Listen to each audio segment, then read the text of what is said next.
আসসালামু আলাইকুম ভিউয়ার্স, নিয়ে এসেছি তোমাদের জন্য সহজ একটা নাস্তার রেসিপি। এই নাস্তাটা তৈরি করে খুব সহজেই বিকেলে তোমরা খেতে পারো, আবার বাচ্চাদের টিফিনও তৈরি করে দিতে পারো। মাত্র 1 কাপ আটা, একটা আলু ও একটা ডিম দিয়ে খুব সহজে এই নাস্তাটি তৈরি করে নেওয়া যায়। এই নাস্তাটি এতটাই দুর্দান্ত স্বাদের হয়ে থাকে যে ছোট বড় সবাই খুবই পছন্দ করবে। তো চলে যাচ্ছি রেসিপিতে। এখানে প্রথমে আমি 1 কাপ আটা নিয়েছি। এখন এই 1 কাপ আটার মধ্যে দিয়ে দিচ্ছি স্বাদ মতো লবণ, আর দিয়ে দেব 1 টেবিল চামচ পরিমাণ তেল।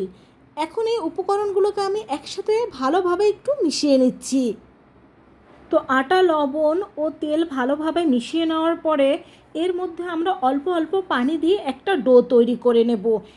এই ডোটা কিন্তু নরম ডো হবে না, মোটামুটি একটু শক্ত টাইপের ডো হবে। এটাকে আমরা রেস্টে রেখে দেওয়ার পর অনেকটা সফট হয়ে যাবে। তো আমাদের ডোটা তৈরি করা হয়ে গিয়েছে। এটা কিন্তু সামান্য একটু শক্ত টাইপের ডো হয়েছে। এটাকে এখন আমি 5 মিনিটের জন্য রেস্টে রেখে দেব। এখন এখানে আমি বড় সাইজের একটা সিদ্ধ আলু নিয়েছি। এখন এই আলুটাকে আমি হাতের সাহায্যে ভালোভাবে ম্যাশ করে নিচ্ছি। এই রেসিপির ক্ষেত্রে আলু গ্রেটার দিয়ে গ্রেট না করে নিলেও হবে। এর মধ্যে দানাদার ভাব থাকলে কোনো সমস্যা নেই, এজন্য আমি হাত দিয়ে ম্যাশ করে নিচ্ছি। তো এটাকে ম্যাশ করে নেওয়ার পর এখন আমি নিয়ে নিচ্ছি একটা ডিম।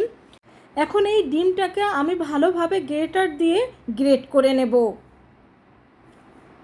তো আমাদের ডিমটা ভালোভাবে গ্রেট করে নেওয়া হয়ে গিয়েছে। এখন এর মধ্যে দিয়ে দেব 1/2 কাপ পরিমাণ পেঁয়াজ কুচি, দিয়ে দেব 2 টেবিল চামচ পরিমাণ কাঁচামরিচ কুচি, আর দিয়ে দেব 1/2 চা চামচ পরিমাণ লাল মরিচের গুঁড়ো, আর দিয়ে দিচ্ছি এখানে 1 চিমটির মতো গরম মশলা গুঁড়ো আর 1 চিমটির মতো হলুদ। এক্ষেত্রে হলুদটা একটু কম ব্যবহার করতে হবে। আর দিয়ে দিচ্ছি 1 চিমটির মতো গোলমরিচের গুঁড়ো। এখন দিয়ে দেব স্বাদ মতো লবণ। লবণটা দিয়ে দেওয়ার পর এই সব উপকরণগুলোকে আমি ভালোভাবে একসাথে মিশিয়ে নেব। তো এটাকে ভালোভাবে মিশিয়ে নেওয়ার পরে এটাকে আমি এক সাইড করে রেখে দিচ্ছি। আর এখানে আমাদের ডোটাও তৈরি হয়ে গিয়েছে। এখন এই ডোটাকে আমি ভালোভাবে আরও কিছুক্ষণ মথে নেব।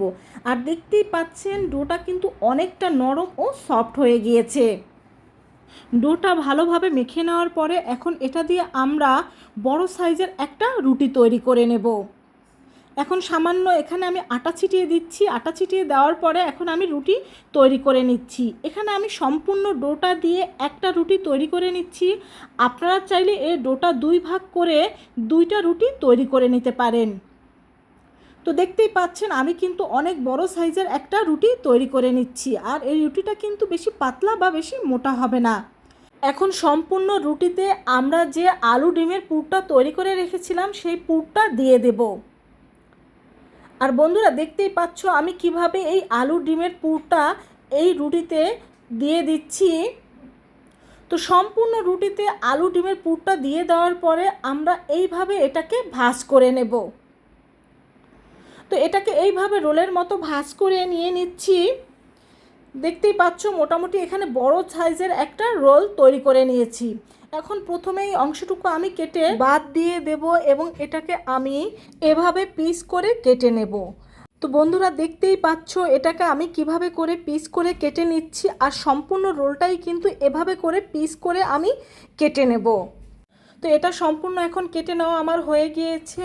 এখন একটা একটা পিস আমি হাতে নেব আর এইভাবে করে এটাকে গোল শেপ দিয়ে দেব। তোমরা চাইলে সরাসরি এরকমও ভেজে নিতে পারো, তবে আমার কাছে এরকম গোল শেপটা খুব সুন্দর লাগছিল তাই আমি এভাবে গোল শেপ দিয়ে নিয়েছি।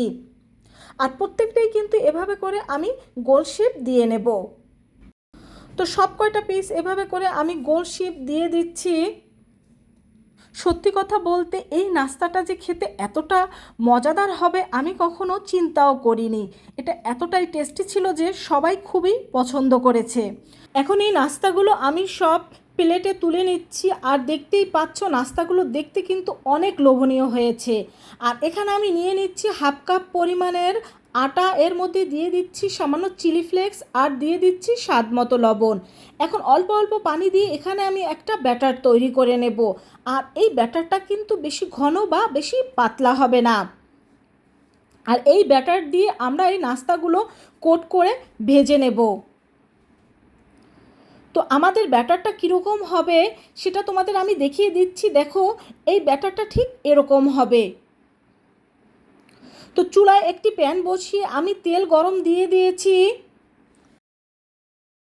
এখন একটা একটা নাস্তা নিয়ে এই ব্যাটারের মধ্যে আমি দিয়ে দেব আর ভালোভাবে কোট করে নেব। আর এরকম একটা একটা করে ব্যাটারের মধ্যে নাস্তাগুলো কোট করে আমি গরম তেলে দিয়ে দেব। বন্ধুরা, বাচ্চাদের টিফিনে দেওয়ার ক্ষেত্রে তোমরা আগের দিন একটা ডিম একটা আলু সিদ্ধ করে ফ্রিজে রেখে সকালবেলা বাচ্চাদের স্কুলের টিফিনে এভাবে খুব সুন্দর করে এই নাস্তাটা তৈরি করে দিতে পারো। এরকম নাস্তা পেলে বাচ্চারা কিন্তু অনেক অনেক খুশি হয়ে যাবে। তো এক সাইড হয়ে গিয়েছে, আমি অন্য সাইডটা উল্টে দিচ্ছি আর এগুলোকে কিন্তু আমি গোল্ডেন ব্রাউন করেই ভেজে নেব। বন্ধুরা, রেসিপিটি ভালো লাগলে কমেন্ট করে জানাবে আর চ্যানেলটি সাবস্ক্রাইব করে আমার পাশে থাকবে। আমাদের প্রত্যেকের বাসায় আটা ডিম আলু থাকে, আর এই আটা ডিম আলু থাকলেই আমরা এভাবে নাস্তা তৈরি করে নিতে পারি। তো সবগুলো ভাজা হয়ে গেছে, আমি তুলে নিচ্ছি।